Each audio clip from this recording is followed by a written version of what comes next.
It's kind of like treasure hunting. You never know what you're going to turn up or what you're going to find.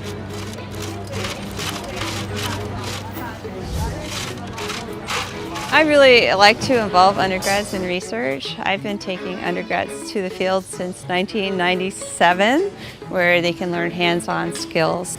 Actually being able to do hands-on learning by experience and obtaining the knowledge firsthand instead of through pictures was super cool. We are working at the house of Stephen and Harriet Myers, who were leaders in the abolitionist movement in Albany around 1850. It's really been a privilege to work with the Underground Railroad History Project.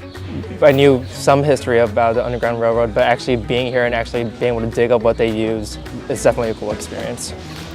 We are looking for remains of their daily activities, everyday life, household belongings in their garbage, because that's what archaeologists study, is garbage.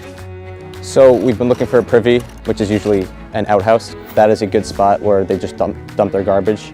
And we actually found a cistern which holds water. Me personally, I've been digging around the cistern to see how much more we can uncover, and we're just constantly digging up artifacts. As of now, I'm definitely going to grad school. Maybe be able to run my own site like this down the line. There's nothing like this at all. Once you just find that artifact, it feels so cool. Out here in the field, definitely beats a desk job any day.